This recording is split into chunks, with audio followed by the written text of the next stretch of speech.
Welcome to the newest episode of Beyond the Fame with Jason Fraley. I'm your host, Jason Fraley, picking the brains of the top filmmakers, musicians, and artists of our time. Country band Shenandoah plays the Great Frederick Fair in my hometown of Frederick, Maryland on Saturday. I spoke with lead singer Marty Raybon about the band's biggest hits like The Church on Cumberland Road and Next to You, Next to Me. Hey, Marty Raybon, thanks so much for joining us. Hey, man, it's great to be with you, Jason. Sure is, buddy. In this modern day of technology. It's amazing what we can do. Where are we talking to you from? Right now, I'm in the great state of Alabama. I'm preaching a funeral this morning. Oh, no. Over in Boonville, Mississippi. And unfortunately, I'm driving. Normally I do interviews at the house. I can't hear the road or anything, so I'm determined to just ride this thing out with you. Well, of course, we're talking with you, just so our listeners know, we're talking because your iconic country band, Shenandoah, is going to be coming to the Frederick Fairgrounds here in my hometown of Frederick, Maryland, this Saturday, and you'll be with Rodney Atkins. How excited are you for the show and also to be with Rodney? Yeah, it's going to be fun, exciting. The kind of show we try to bring to town's high energy and, getting folks involved and, wanting folks to sing along. And in other words, if at the end of the show, if we've done what we were supposed to do, then what's happened is we've allowed folks to be a part of a show instead of just sitting and witnessing one. And that's really kind of what we like to do. We like crowd participation and that kind of stuff. So therefore we try to keep it upbeat and high energy and like I say, getting folks to get involved. And man, that just makes for a good evening. Oh, I guarantee folks will get involved. And anyone who's been a country fan over the last however many years is going to be singing a million of your songs. We can get to them in a second. But you know what? When I have someone like you on, I always want to know how you got into it in the first place. So I know you were born in Florida, in like 59. What were your big influences back then, country or otherwise? Was it like Johnny Cash or like who or Merle Haggard? Like who were your guys and gals of country when you were growing up? My mom and dad, they thoroughly loved country music and bluegrass music. My daddy was a fiddler, and so therefore he loved Bill Monroe and the Bluegrass Boys. Oh yeah, and of course that brought on for us people like the Stanley Brothers and the Osborne Brothers, Jim and Jesse. A lot of brother acts because I had two brothers that sang with me.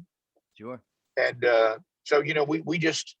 A lot of the stuff that they would do, love the Wilburn Brothers, Louvin Brothers, that kind of stuff. But as far as an individual artist, that ranged, from Charlie Pride, Vern Godston,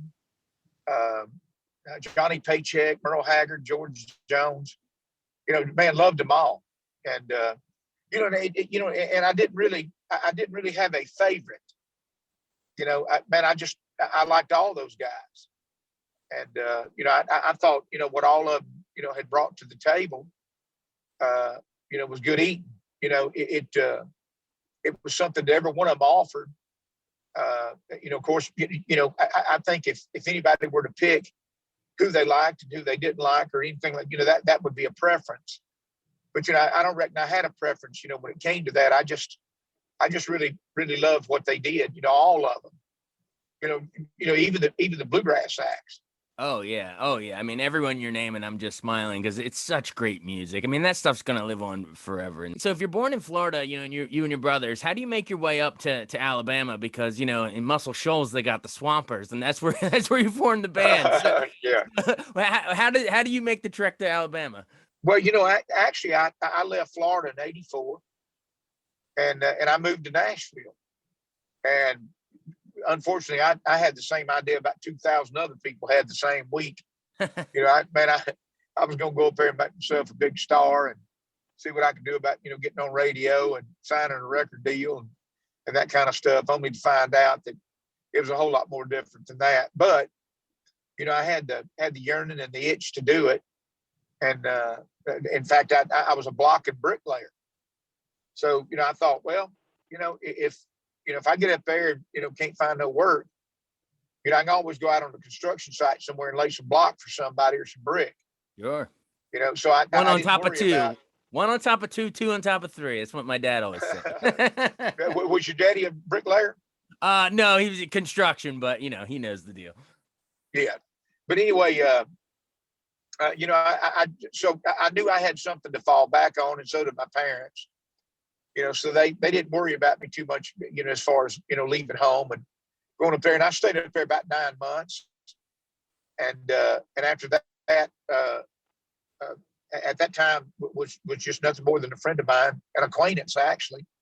But his brother and I wrote for Larry Butler Music, so we had a publishing deal with Larry Butler, and I lived with Bud McGuire, and we'd split the rent and all this other kind of stuff. And then his brother Mike started coming up from Muscle Shoals.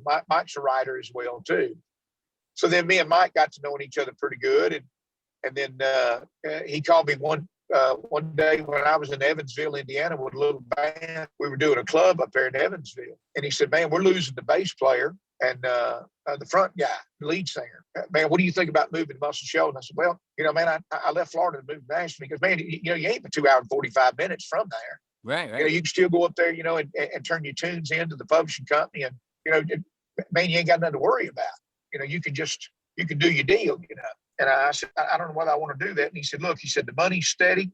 He said, you'll love it. He said, man, you'll have a great time. He said, man, it's a good place to play, and you'll love the guy that hires us. So I took the job and had been there ever since, and never dreaming or thinking that that would be the Shenandoah thing.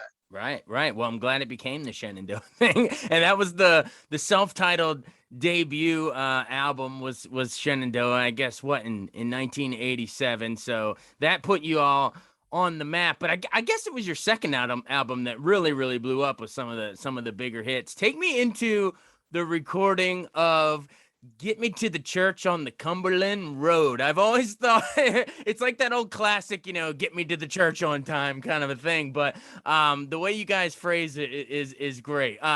Who wrote that? How'd that come up? John Scott Sherrill, Dennis Robbins, and Bob Shapiro had written that. And of course, we've heard 50 people tell us what the title meant and where it came from. But Bob Shapiro had told us exactly where they were over in England, doing a songwriter round, or anyway, they had going back to their hotel. They'd stopped in a pub, and Bob said, "Man, we had too many pints," and so on the way back to the hotel, Bob said, "Man, I was about to fall down, and I had to lean against this building." And so he was kind of slapping the brick wall on it. Said, "Man, I love this building. I love this building." And said, "Man, that's a church." And said, "It's a what?" He said, "It's a church." And said, "Well, man, I love this church." And anyway, so on the way coming back into Nashville, right before you land in Nashville, you fly over the Cumberland River. And Bob said, "You know what? We need to write a song called The Church on the Cumberland Road." and from there, then they came up with the lyric and everything like that. And then they pitched it to us. And man, we were proud to have it because, after the first album, going out and doing live shows, we didn't have a whole lot of high energy, material. Sure. If we wanted to do something high energy, we were doing somebody else's music. So when we had the opportunity of, cutting something like that, man, we were tickled to death to get it. And man, thought it was a smash when they played it for us. And who I'm talking about is Robert Byrne, which produced the record along with the legendary Rick Hall. Both of them produced the first 3 albums we did. And I mean, it wound up being an absolutely wonderful album. A lot of acts suffer with a sophomore album. Sure. They're trying to find something that competes with what they had, and to see if they can do better than what they had on the last record. And man, this one, The Road Not Taken, just kind of seemed to just fall in place. We had Sunday in the South, Mama Knows, 2 Dozen Roses, See If I Care, and of course, Church on Cumberland Road. We had 5 singles that came off of that project. Oh yeah, it's one of the biggest country albums ever, and such a great point that for it to be your sophomore album, that's the opposite of a sophomore slump. You guys blew up, and yeah, and that's a good point. Church on Cumberland Road is, when you heard it, it's that upbeat one. It's for live shows, it's tailor made for that. But then like as happens in concerts, you got your peaks and your valleys. Then you can bring it down a little bit for a 2 Dozen Roses off that album, and talk about Right. why that song was so powerful. I mean, it's that quintessential country, longing and regret for a relationship that didn't work out, and you're just sitting there thinking, man, if I had 2 Dozen Roses, would it change your mind? I mean, is that the power of it? Yeah, and to tell you the truth, Church on Cumberland Road, when it came out, it went to #1 and stayed there for 2 weeks. 2 Dozen Roses was the #1 tune, but it was more of an impact record. There's a whole lot of varying degrees between tunes. Some people like, it's like I Want to Be Loved like that. Somebody will love a tune for what the message says, and it's easy to sing along with. But 2 Dozen Roses is one of those that it kind of tongue in cheek, talks about, if I had 2 Dozen Roses and an older bottle of wine, if I really could have hung the moon, would it change your mind? What's it going to take, for you and I to put the wheels back on this thing? Right. And I think that's where everybody is in any relationship at any given time. I think anybody that's been in love, in fact, today, my wife and I are celebrating 36 years of marriage. Oh, congratulations. Well, I mean, thank you.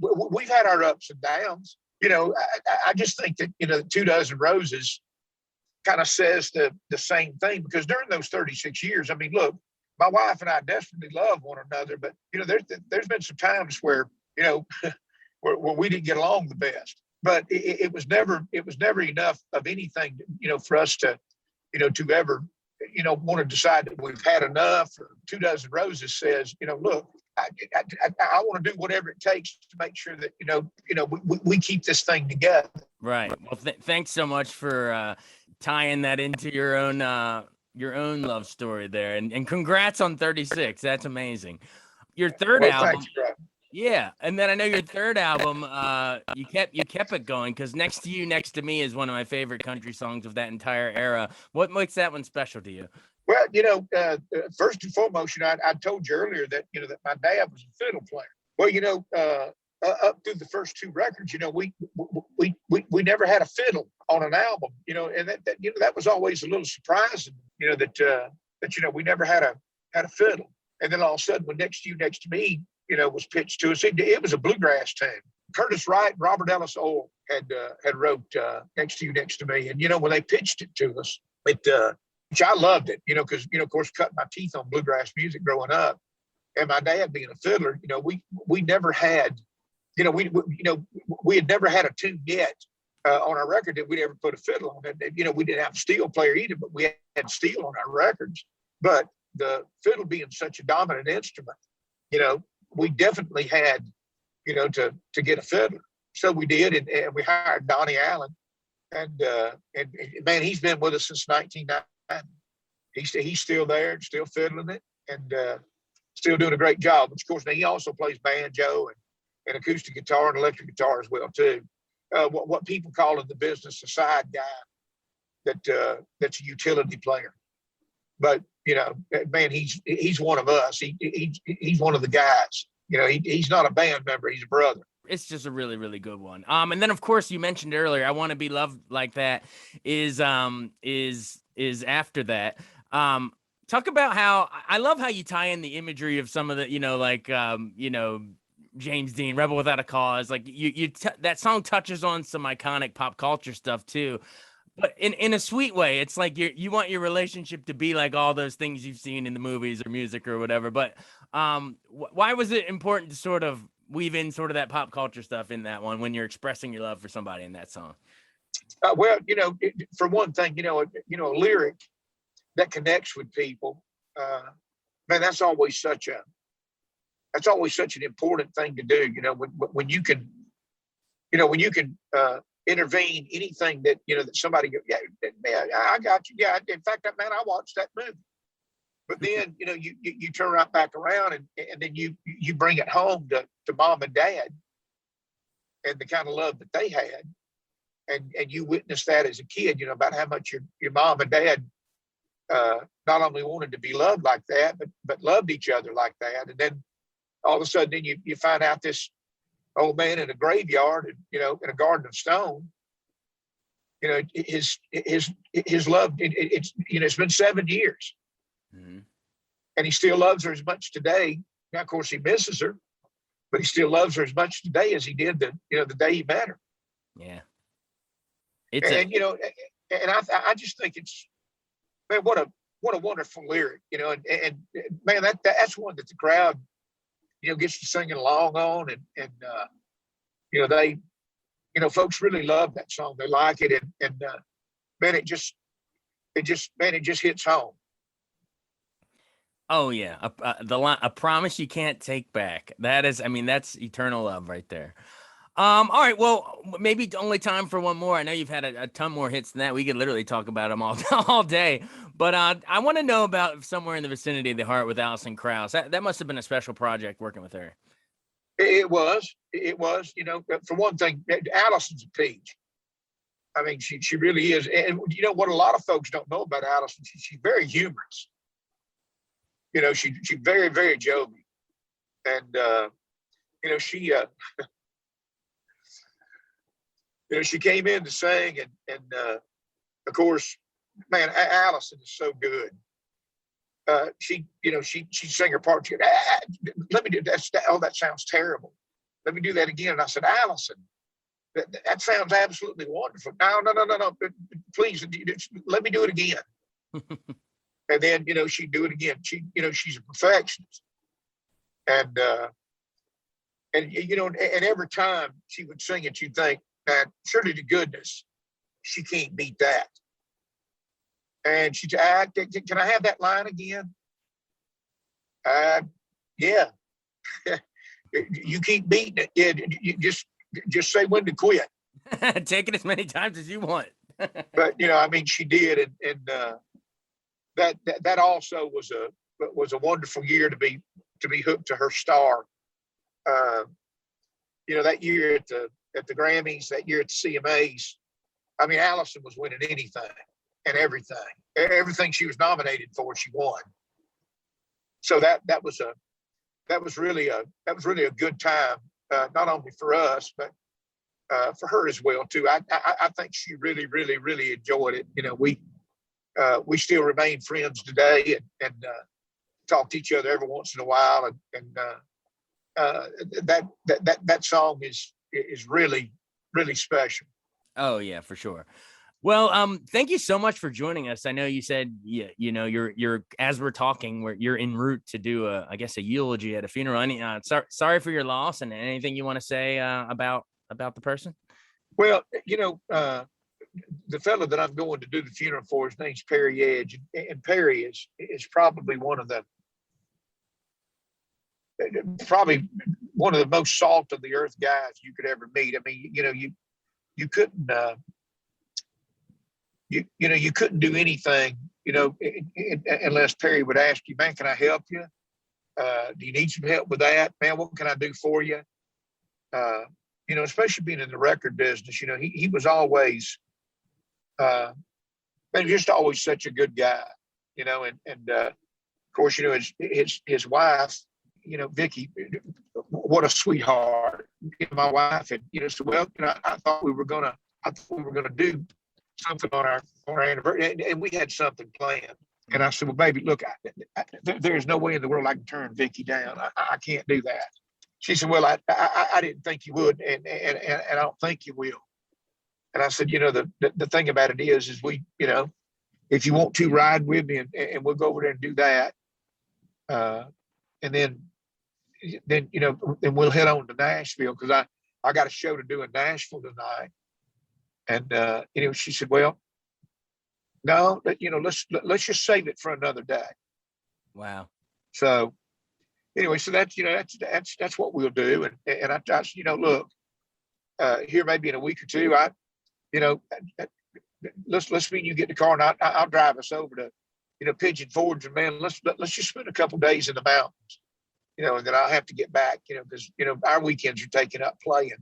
Well, I think that says a lot about you, that, you would sacrifice the day of your own anniversary to go, pay tribute to someone to get you to a church on whatever road it's on. And, that's great. And it's funny you mentioned that, because my wife and we went down Pigeon Forge and Gatlinburg and the Smokies and all. That was our honeymoon. So we love it down there. Yeah, man, we do too. I don't know. It's really kind of the place that, that I probably unwind the most, because we've been there so much. If you're in Pigeon Forge, what is that? You go to the old mill for some fried chicken, or pancake pantry in Gatlinburg, or what do you do? Well, man, the old mill is great. We love that. But, there's a place over there called Little Tokyo. And of course, we don't eat sushi, but they got the hibachi grill, and they do that. And in fact, I don't think we ever go over there unless we go by Little Tokyo.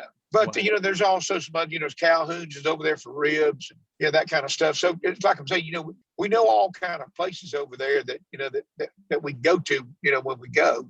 We usually make sure that there's a couple of stops that we definitely make while we're there. But we really enjoy it. We really do. Awesome. Are you going to get up to Duquesne's Cove or anything? Yeah, I mean, we've been there so many times. In fact, we've been up there when bears have been out, and been up there when bears what. But that's always a cool place. To just if you're in the mood to ride somewhere and to look at things, and of course, man, the view up there is just knocking out.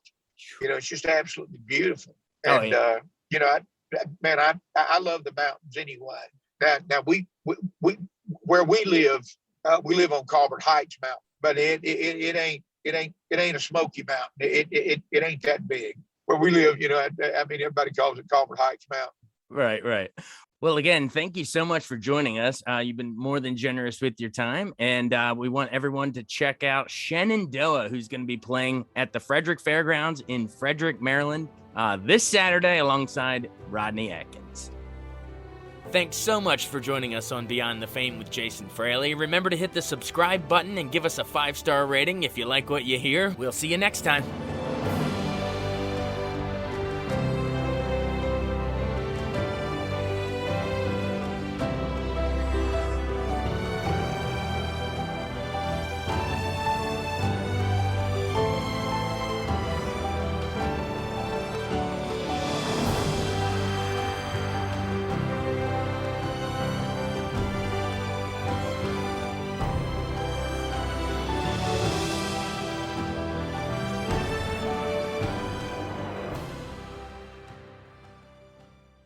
I wanted to take a second to tell you about an app I really enjoy. Living in the DC area is great, and Podcast DC gathers all of the local shows that I like all in one local app. Health, sports, local news, politics, and so much more. Podcast DC is the new local app with hundreds of DC area podcasts to choose from. I can earn exciting rewards just for listening and share the podcasts I love instantly. Available in the App Store or in Google Play, listen local with Podcast DC.